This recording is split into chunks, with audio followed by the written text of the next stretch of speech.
Welcome to SLP Nerdcast. I'm Kate. And I'm Amy, and we appreciate you tuning in. In our podcast, we will review and provide commentary on resources, literature, and we'll discuss issues related to the field of speech-language pathology. You can use this podcast for ASHA professional development. For more information about us and certification maintenance hours, go to our website, www.slpnerdcast.com. SLP Nerdcast is brought to you in part by listeners like you. You can support our work by going to our website or social media pages and contributing. You can also find permanent products, notes, and other handouts, including a handout for this episode. Some items are free, others are not, but everything is always affordable. You can go to our website to submit a call for papers to come on the show and present with us, or contact us anytime on Facebook, Instagram, or at info@slpnerdcast.com. We love hearing from our listeners, and we can't wait to learn what you have to teach us. Just a quick disclaimer, the contents of this episode are not meant to replicate clinical advice. SLP Nerdcast, its hosts and guests, do not represent or endorse specific products or procedures mentioned during our episodes unless otherwise stated. We are not PhDs, but we do research our material. We do our best to provide a thorough review and fair representation of each topic that we tackle. With that being said, it's always likely there's an article we've missed or another perspective that we haven't shared. If you have something to add to the conversation, please email us. We'd love to hear from you. I think for the first time when you were reading that, you sounded like, when you watch those commercials sometimes and then they do like the really fast talking of all the horrible things that can happen. That's what I'm trying to be, or whatever. I want to be the side effects. The side effects reel where you like talk really, really fast. Yes, exactly. You're getting really good at it. Thanks, just said buddy. that so fast. So, Amy, what are we talking about today? Today, we have the great pleasure of welcoming Alex Loos. Welcome, Alex. Hi, happy to be here. Thanks for having me. We are really, really glad that you are here. You are on the show today to discuss early markers and evidence-based practice for dyslexia. Before we get started, can you tell us a little bit about yourself? Of course. So I've always been interested in language. And as an undergraduate, I began by studying child development with a focus on language development. I followed this interest to pursue a master's in language and literacy, ultimately obtaining my certification in Orton-Gillingham. I worked in local Massachusetts schools as reading specialist, at Boston Children's Hospital as an education specialist. I ran a private learning center for students with learning differences, and currently I'm the Director of Educational Services at Touchstone Neurodevelopmental Center. At Touchstone, we support the whole family, whole child and whole family, from diagnosis to medical management to academic support to counseling.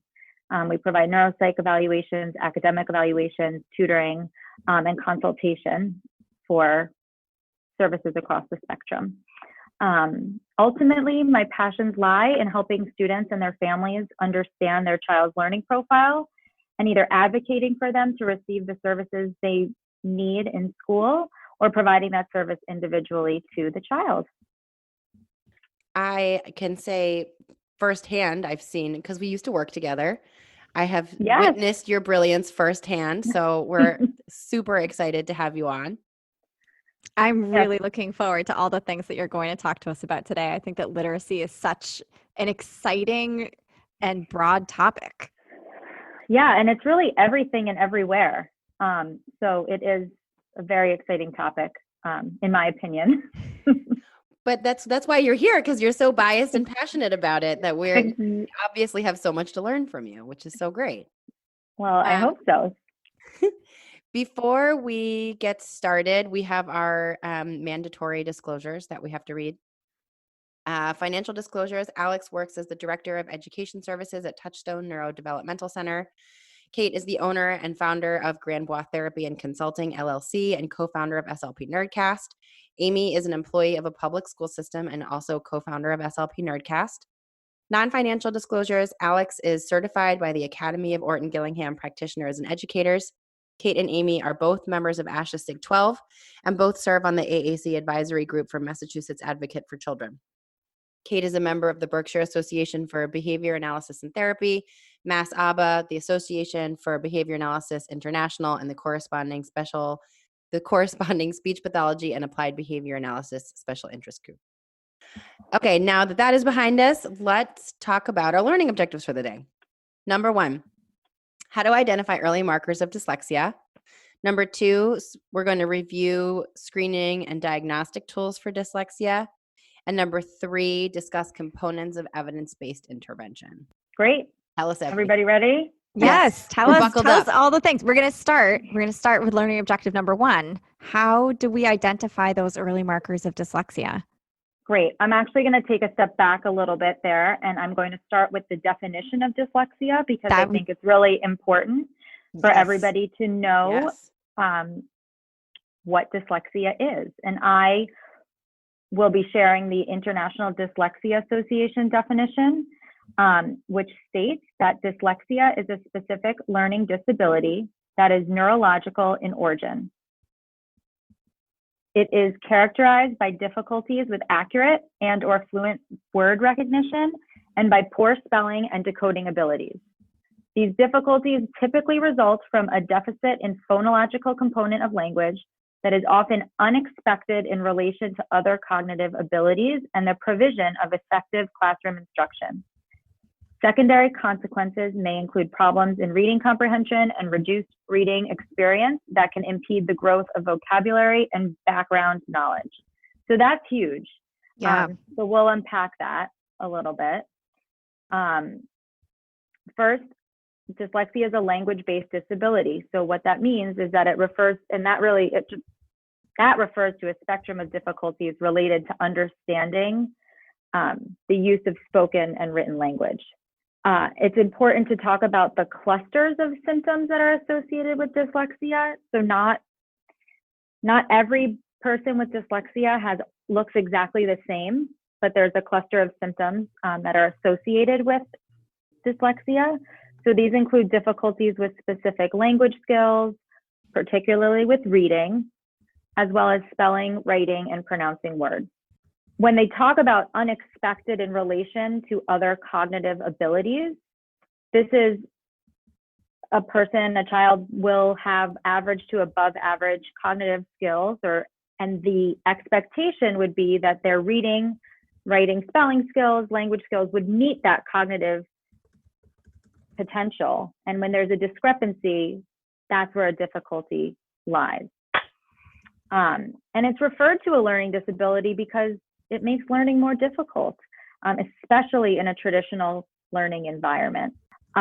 Individuals with dyslexia have trouble with reading, writing, spelling, and or math, even though they have the cognitive ability and they've had opportunities to learn.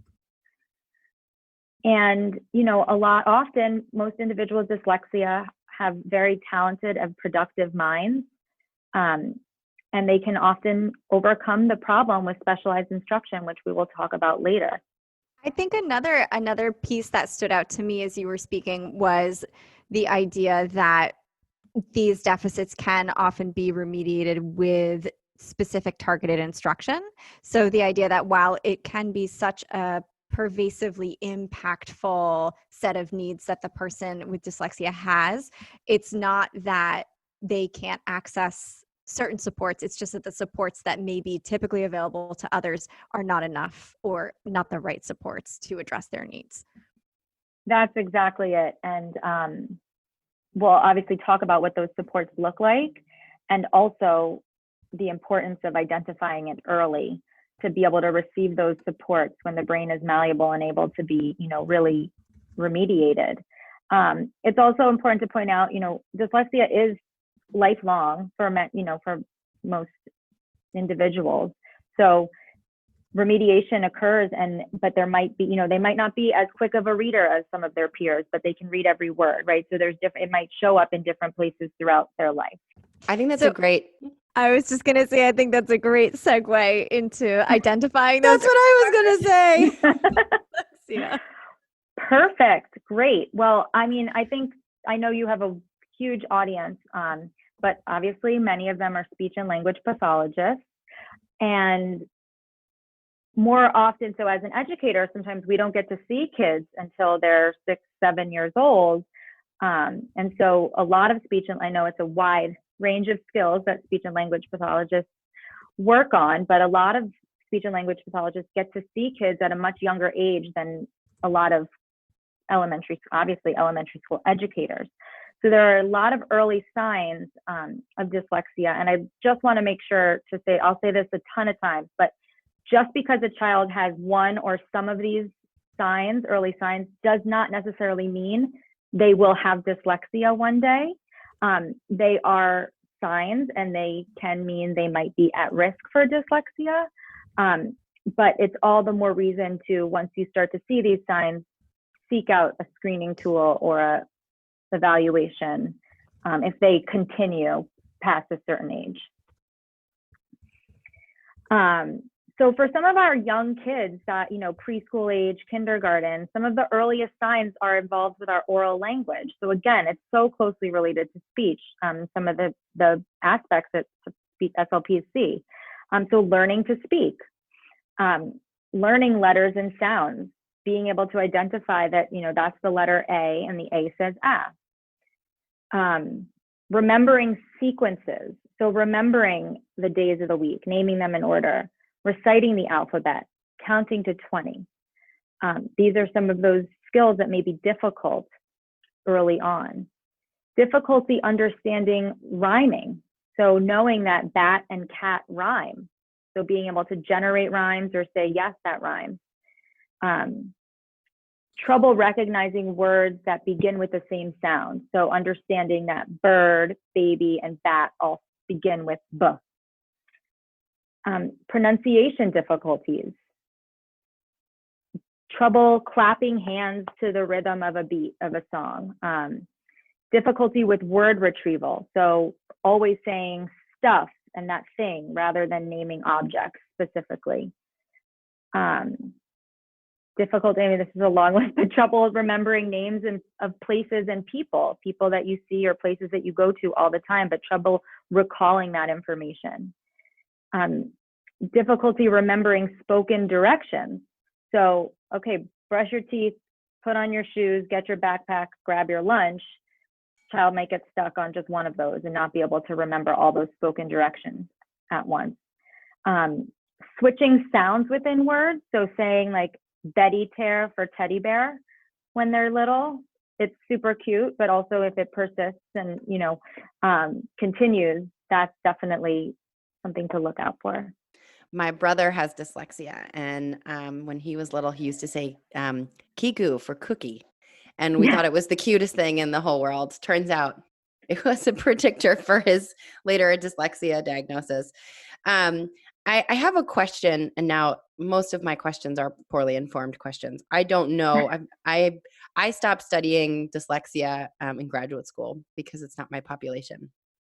What would you say is, in terms of early markers of dyslexia and this category of a cluster of skills or a cluster of presentation, is there an age where you would say definitively, or a stage in development where you would say definitively, okay, this is looking more like a dyslexia diagnosis versus another language acquisition, language delay, communication type disorder? I think like the 5-year-old range, there are some screening tools we can do at as early as 4. But I think 5, 6, even if the student's not, necessarily learning to read yet, but there are some, and we'll talk about some of those phonological, phonemic awareness tasks that are so important as precursors to reading, where that becomes more evident. But I also think that it's hard to say, because that's the reason that a evaluation is so important, because you need to look at those skills. So if, a speech and language pathologist identifies that there's a real communication disability, it might not be dyslexia. But if the speech and language pathologist is identifying other reasons for causing this, we might want to look at an evaluation for dyslexia as well. And for our SLPs out there who are working with, birth to 5, and they're identifying some of these issues or seeing these, clusters of skills or cluster of deficits, I guess, would you recommend, because I know every speech pathologist, may or may not have this in their scope of competence. Like for me, example, this is not it's in my scope of practice, but not in my scope of competence.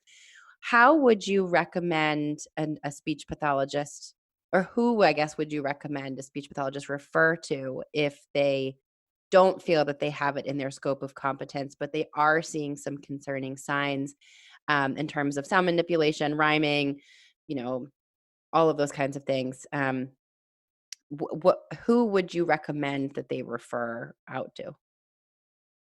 So I would definitely seek out your teachers and school to ask for them to do some sort of screening. And if that's not possible, if they turn you down and your gut is still telling you that this is something that needs to have an extra look at, you're concerned about your child, you can always seek out a neuro psych evaluation for a full evaluation to determine their current reading and emerging literacy skills. And just sort of mapping this back onto our first learning objective, how to identify early markers of dyslexia. And I know we're going to talk a little bit more about specific screening and diagnostic tools, but from a speech pathologist standpoint, because a lot of us do work in that birth to 5 where, and an individual or child has gotten flagged for a language delay, which we know is related to dyslexia, if my research from graduate school a million years ago serves me correctly. Correct me if I'm wrong. What are some of the other ways or, recommended, what's the recommended guidance for identifying early markers in dyslexia? Yeah, I think I'd love to, so that we can definitely talk about that. So I think that's definitely moving into what are some of these screening tools that we can look at. I mean, in the birth to 5, again, some of those skills are related to phonological awareness. So if kids have difficulty, like I said, identifying or generating rhyming words, difficulty counting syllables in words, difficulty distinguishing different sounds within words, like isolating specific sounds. So what's the first sound in the word cat? Right? These are some of those early skills that I think you might begin to see in birth to 5-year-olds. And also difficulty like hearing and manipulating sounds within words. So say the word bat. Now say bat without saying b, at. A lot of kids have a real difficult time with that. And so those are those early pre-reading skills that we like to look at a young age. And oftentimes, even older kids have real difficulty and deficits in these areas. And it helps to explain why reading has been so difficult for them to learn. Another key part of an early screening tool is rapid naming, which can be looked at an early age. Again, when you're evaluating the phonological awareness, kids are not expected to be readers yet. These are skills that they can do before there's no words put in front of them. And same with rapid naming. So are they able to rapidly identify symbols? So can children rapidly name colors, objects, numbers, letters? Can they alternate between some of these stimuli as they're trying to retrieve it from their memory? And that's often those are great screening tools and evaluation tools when we're looking at some of the younger kids, and which I would continue to do as a full evaluation for even a 15-year-old. I feel like we also think about, when we think about speech and language assessments, we kind of differentiate between sort of norm referenced standardized assessments and then the use of informal tools or observations and how those kind of go together to form a picture of a more comprehensive assessment. And it sounds like, with some of the things that you've been talking about so far, these are things that maybe aren't even necessarily a formal assessment tool that you're using, but more of just things to be conscious of as you're working with a student and perhaps conducting your standardized or non-standardized speech and language assessments, just looking for patterns maybe in those responses.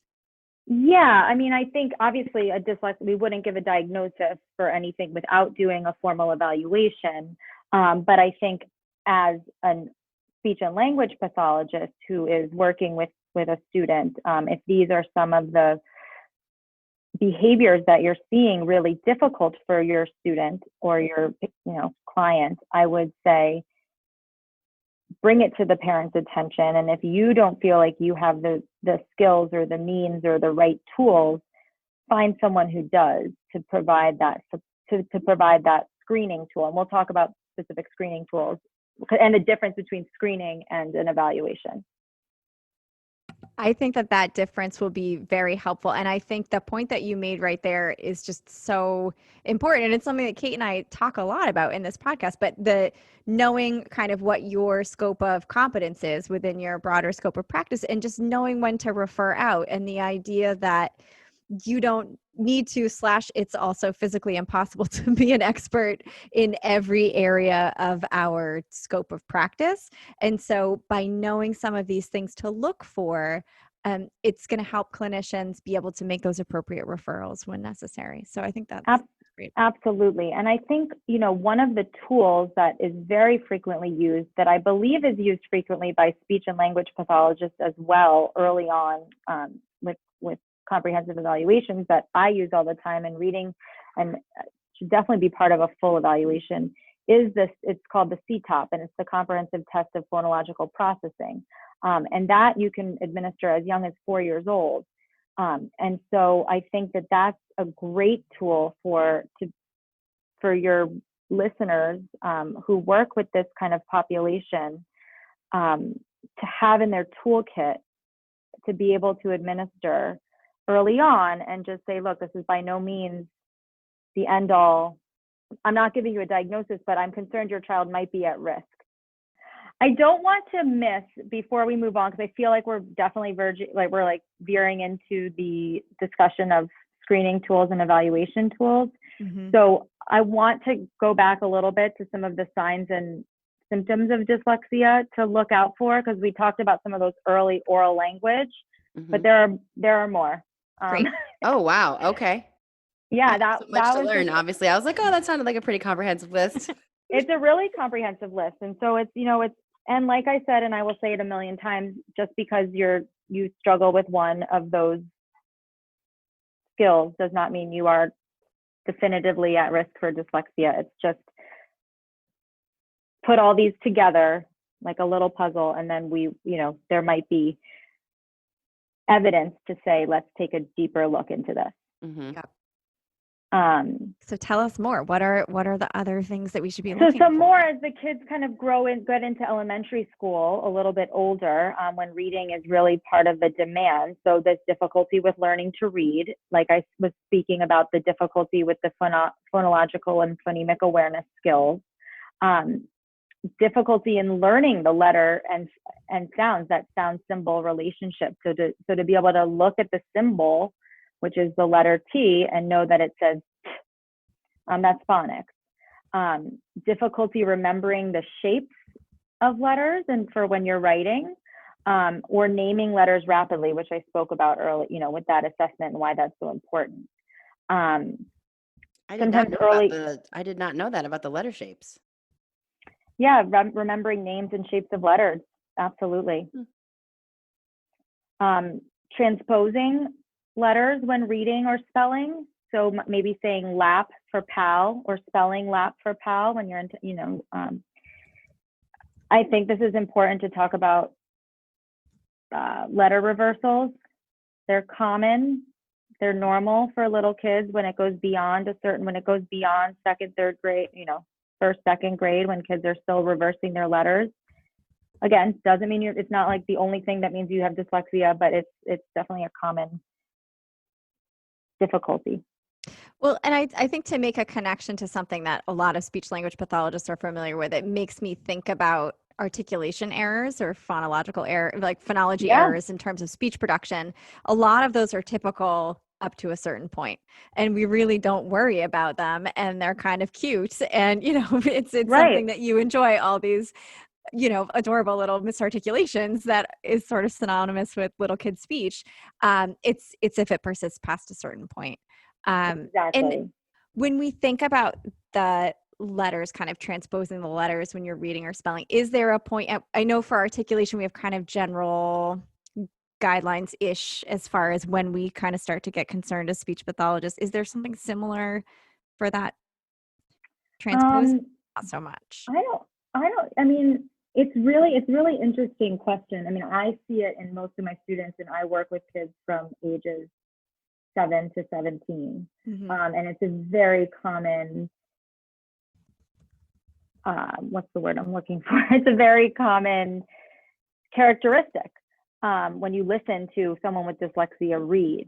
I would say, probably second grade would be a time if it's still happening, and in conjunction with a number of these other difficulties, like also when you listen to a child read, they're dropping a lot of words, like the common short words, they're just skipping them, or when they get to longer words, they're stumbling through them, or maybe even just saying the first sound and then guessing the rest of the word. That's like a common behavior that we see.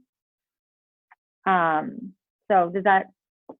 No, that makes a lot of sense. I think it's a good parallel because, similarly, if you have a child that persists with producing a TH sound instead of an S sound, for the lack of using the actual phonetic sounds, Right. that doesn't necessarily mean that you have a speech sound disorder. But if you have that in conjunction with a variety of other, clinical presentation, it's about the child, just like you said, the child as a whole.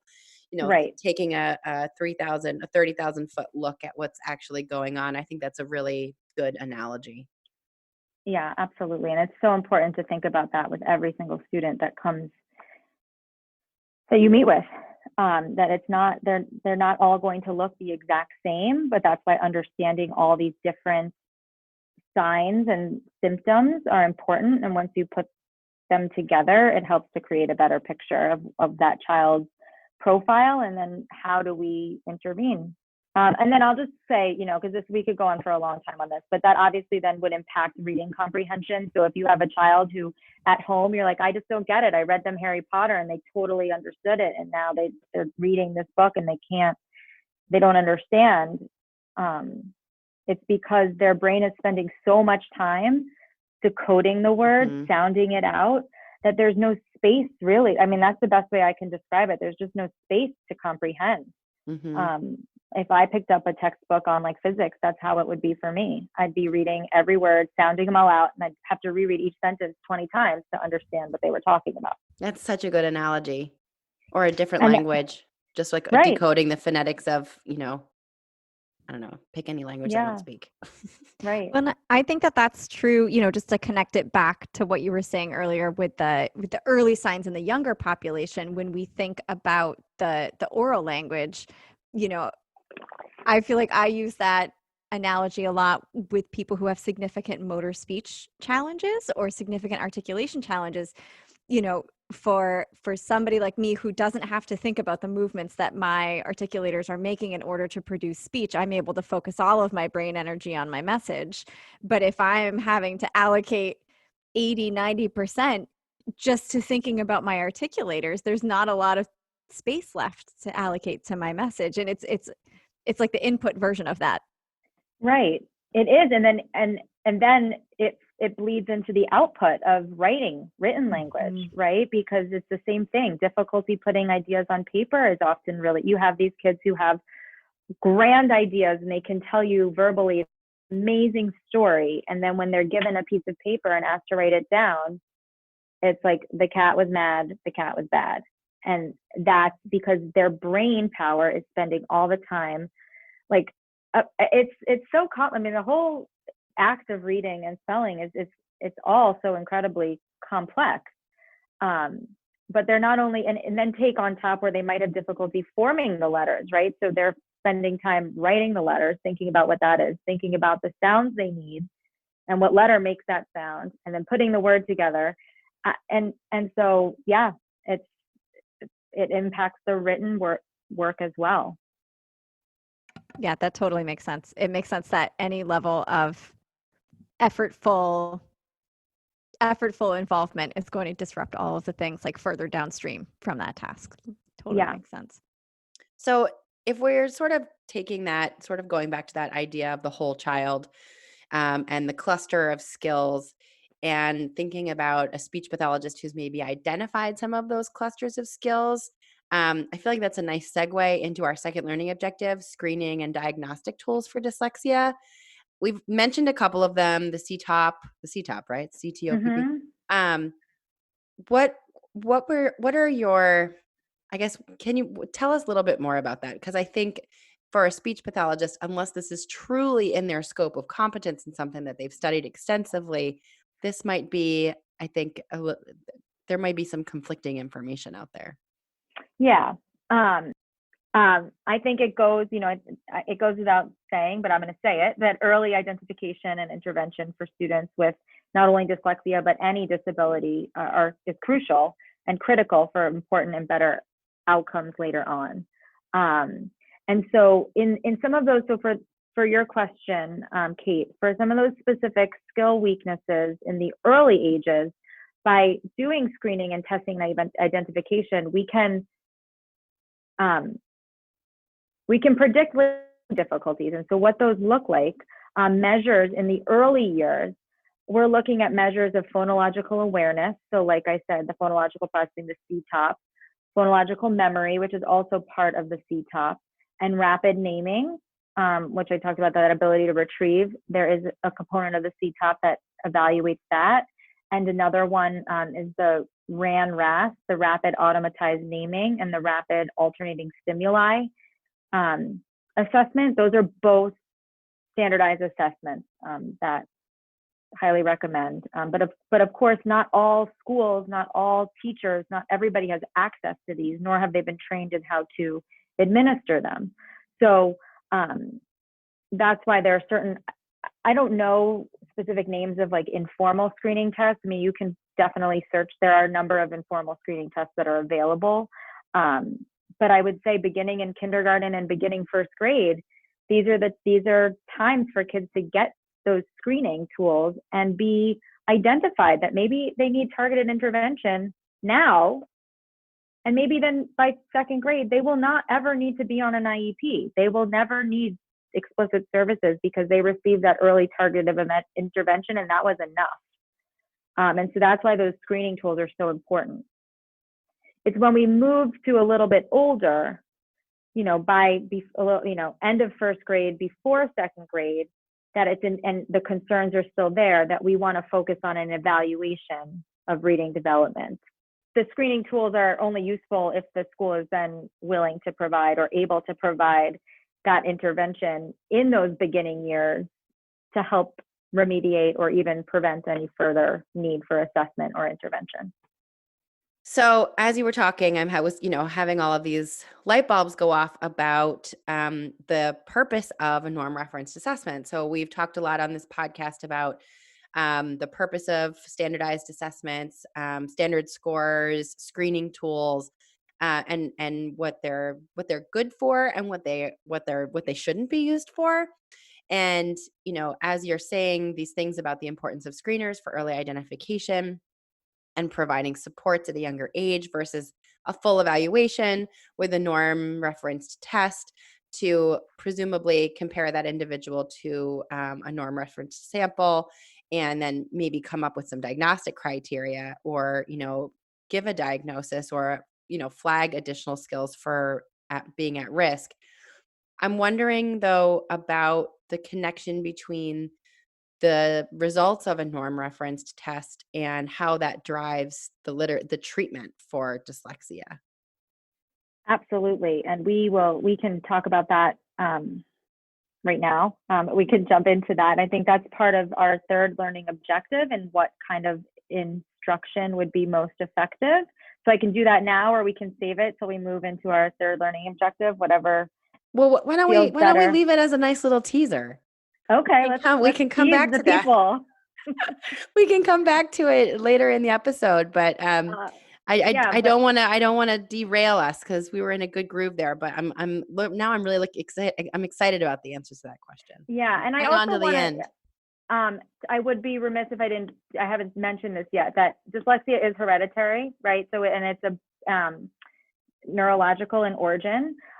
So another part of a early screening is, are there any other people, and are there older siblings with dyslexia? Are there parents, other family members? And that just should be another hey, let's take an extra peek at this to make sure we can get some early intervention going on. And that should just be part of an early screening tool, obviously getting the family history. And this is probably like a topic for a different podcast. So maybe you'll indulge us. But I am, as you're talking about it, I'm very curious about, what some of those interventions might look like. I know that that's not like one of our learning objectives for today, but it's just something, when I think about early screening and sort of the RTI process is what it makes me think about. So response to intervention is sort of a general education initiative to address exactly what you're talking about, right? Students who need supports that are slightly more than what is being offered through the general education curriculum, but not yet rising to the level of highly specialized instruction, with respect to special education. So Exactly. I don't know if there are any, like, off the top of your head, like any good resources for that, or would that be something that might be done by people who just have expertise in literacy? So perhaps that's done by the general education literacy specialists. It probably varies depending on your school environment. It does. I mean, I think often RTI is a great model, and a lot of kids do receive services early on through RTI. And I don't know if I'm supposed to call out like specific programs, if I can.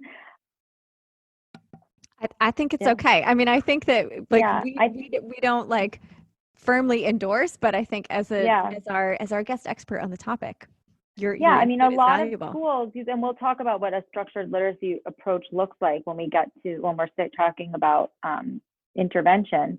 But programs such as the Foundations program, I mean, that's used in a lot of schools. And that's a phonics, And in a lot of schools, that's the general education curriculum. Like, I feel like I've worked in a number of schools where Foundations may be part of the kindergarten. That might be what kindergarten uses in conjunction with other things.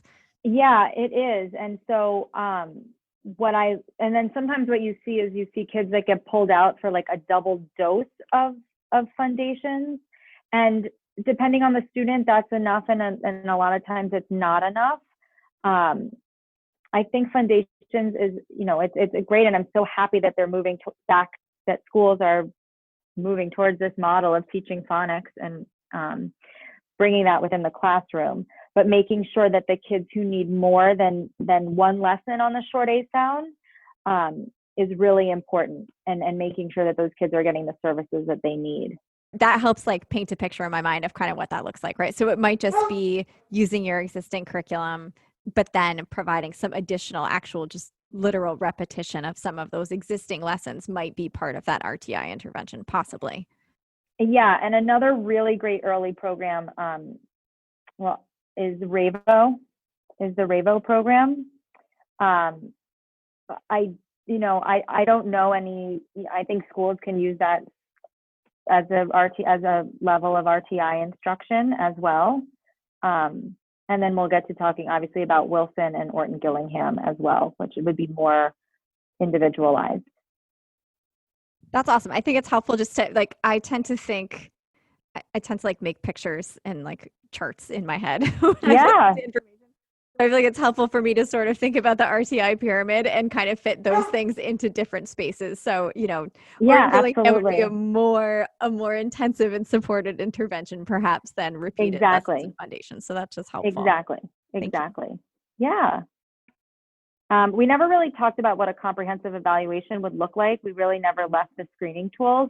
So I just want to make sure that listeners know that, like, if they do refer a family for a comprehensive evaluation, it would involve looking at, cognitive skills to evaluate that it's not a cognitive deficit that's impacting a child's ability to learn to read, but also then looking at receptive and expressive language skills, those phonological skills we've spoken a lot about, ability to read word lists in isolation as well as in context, so reading words and stories out loud. And then, word attack skills, so decoding nonsense words usually, to focus more on those letter sounds knowledge instead of relying on memory, because we have a lot of these kids who are have amazing memories and they can trick you. And then you give them a word that looks exactly the same as cat, but it's, yat, and they can't sound it out. Looking at spelling and then fluency and reading comprehension. Those are all the important steps in understanding the whole profile, or important evaluation tools, I should say. So if you refer somebody out, if you reach that point at which you say, you know what, there's a couple of different things that are kind of raising flags for me, I think it's appropriate to refer out. That's a very comprehensive assessment that the person that is going to do that assessment is going to do. They're looking at a lot of different things and painting really a whole picture of the learner. Exactly. Yeah. So in terms of, sort of thinking about the process. So you've done a screener, or you have your concerns, you've, identified these early markers, and you refer out for a neuropsych or a comprehensive evaluation, and you're a speech pathologist and you get the results of that evaluation back. Just sort of thinking ahead again, I know we have that cliffhanger hanging out there for the learning objective. In terms of evidence-based interventions, what is the flavor in terms of the literature, and what can you sort of teach us about that? So what does effective reading instruction look like for a student with dyslexia? What we want to see, what you want your child, what you want to refer your students for, is a structured literacy approach, such as Orton, Gillingham, or Wilson. But these students need one-to-one help, or very, very small groups, so that, the preference is one-to-one, so that they can move forward at their own pace. And structured practice with immediate and corrective feedback to develop that automatic and fluent word recognition. So what all of these, either be it Wilson or Orton Gillingham, what they have in common is that they're a systematic and cumulative approach to learning. So systematic means that the organization of material flows in the logical order of our language. So you teach the short a at the very beginning, because percentage-wise, that's the most frequent sound in our language, right? We're not going to teach EIGA, says A is an 8, for a very long time, because there's no bang for your buck in that one. It comes across in 4 words, and then so it doesn't make sense to teach that for a long time. And it's cumulative. So every step, every skill builds upon previously learned concepts. And it's explicit. So these are the main pieces of the main tenets, I should say, of what a structured approach should look like. So these are the things that you want to make sure your students are getting. It's explicit instruction. So there is deliberate teaching of concepts with continuous interaction. And you can't assume that your student knows what you're talking about. And so repeating, A says as an apple, practicing that, and then practicing that in a multisensory way. So they hear it, they see it, there's a kinesthetic experience with it. They're writing it in sand, they're practicing, they're writing it in shaving cream, all these different multisensory experiences to help signal and stimulate the connections of the brain to help remember that. And it's always diagnostic. So the teacher must be able to say, okay, after this lesson, we're not doing a diagnostic test at the end of every lesson, but looks like that child, he had a little bit of a difficulty with this sound today. We taught it a while ago, but we need to circle back and redo it. And then within that structured literacy approach, we need to be teaching phonology, which I think is something speech and language pathologists probably have dip their toes in, and might be responsible for some of those goals. If we're talking about a school IEP, teaching the phonemes, and which a phoneme, I think your audience knows, the smallest unit of sound, and teaching that sound symbol relationship and that association.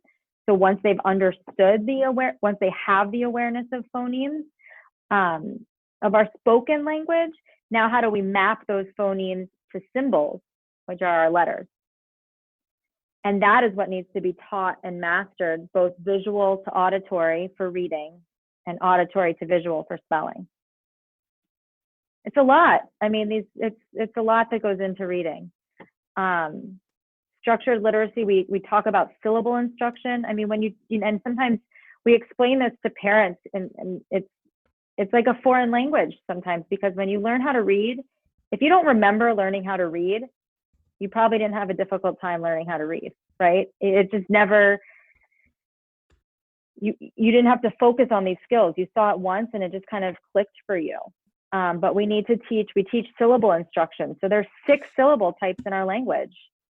And we teach all of them, and in an explicit way: closed, vowels, consonant E; open, R controlled, vowel pair, consonant LE. I said that. And knowledge about these and recognizing them and organizing them is so important for kids to be explicitly taught that.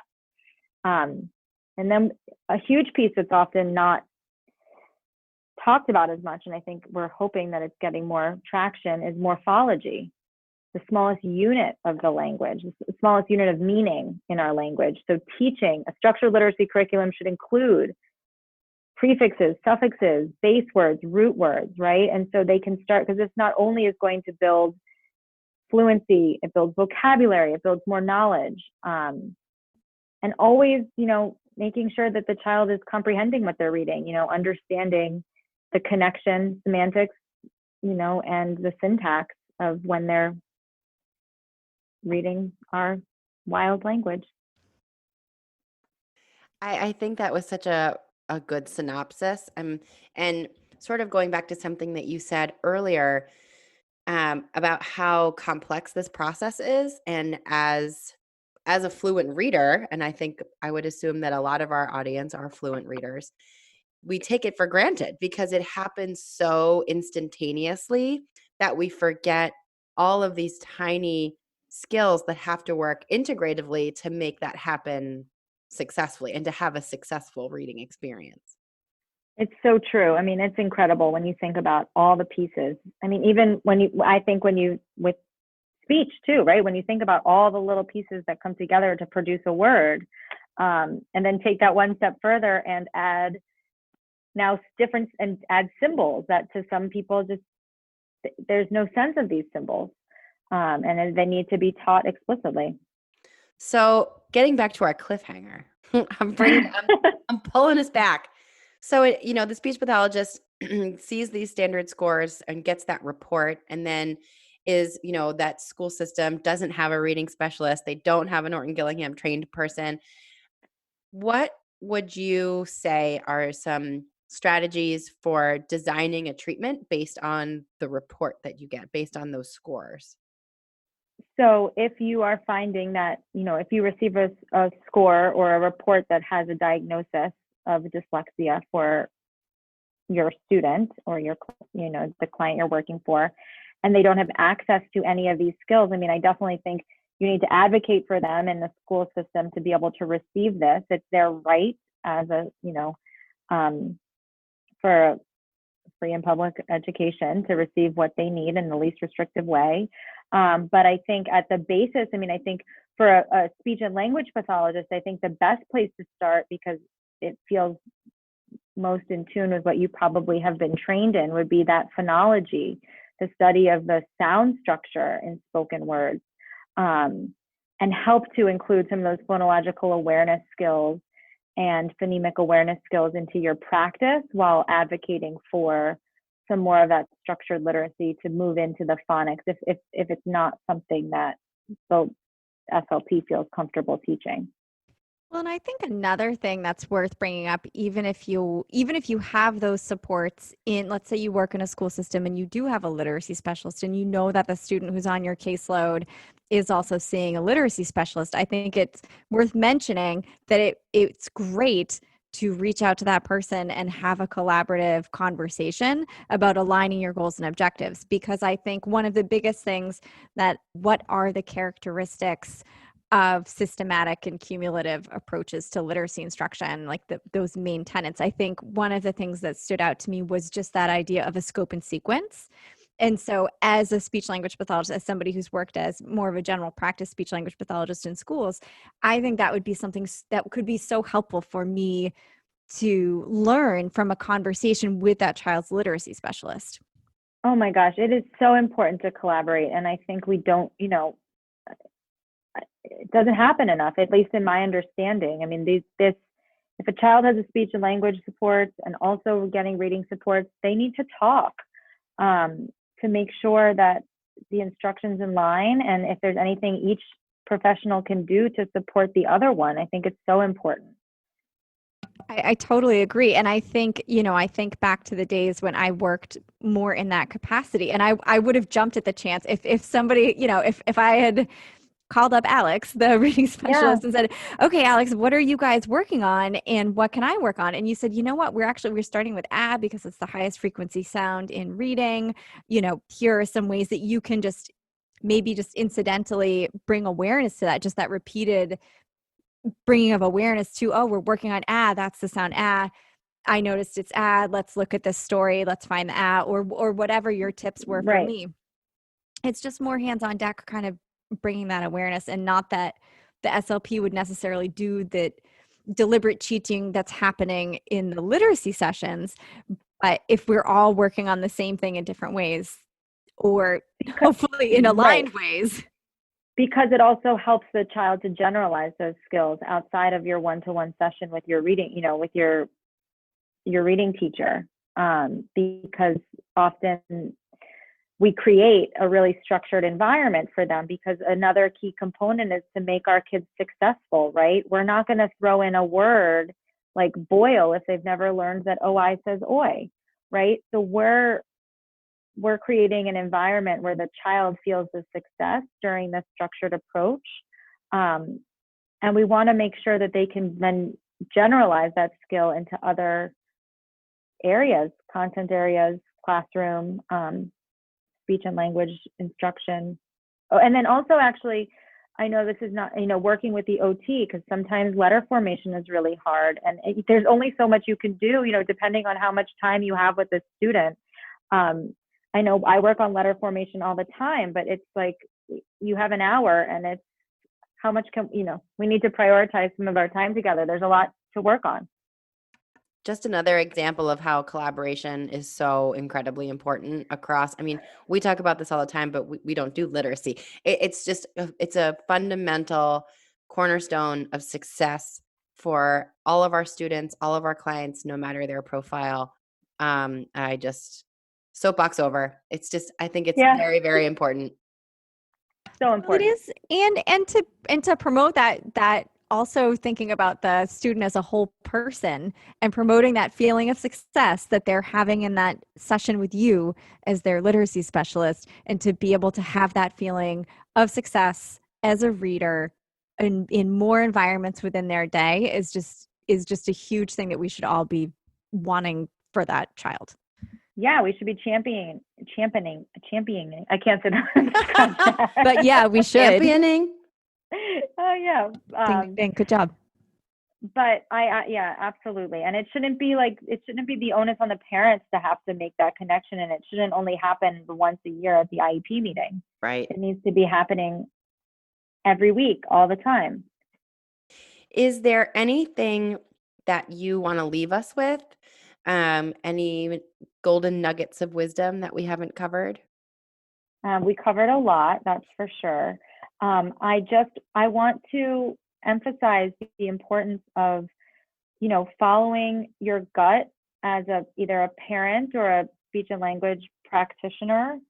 If you are concerned if any of these early markers, or if you're seeing any signs kind of pop up, go with your gut, and it doesn't, and refer this child to get an evaluation either through the school or through a private, outside of school privately, because early intervention is key, and also understanding the right kind of intervention for that student, and being a champion for them to help get that service, to help remediate and provide them with the skills that they need to be successful in their learning environment. If any of our listeners have follow-up questions or want to contact you to ask any of those follow-up questions, do you have contact information that you're willing to share or any additional resources that you want us to put in the show notes? Absolutely. So you can always reach out to our team at Touchstone Neurodevelopmental Center. Our website is touchstonema.com. You can reach out to me directly. My email is ALOOS as in Sam @touchstonema.com. Awesome. And we will list all of that in our show notes and on the episode webpage. This was so super informative and really helpful. Thank you so much for joining us. Thanks for having me. Yeah. Flew by. Yeah. Oh, well, that means you were having fun, I guess. That's good. Yeah. Very good. Well, thank you so much, Alex, for being here with us. We hope that our listeners learned something today. Please don't hesitate to reach out to us or to Alex with any questions or comments or feedback. We love getting feedback. You can use this episode for ASHA professional development. To do so, you can purchase a certificate on our website, and you can also check the episode page for a handout of today's episode.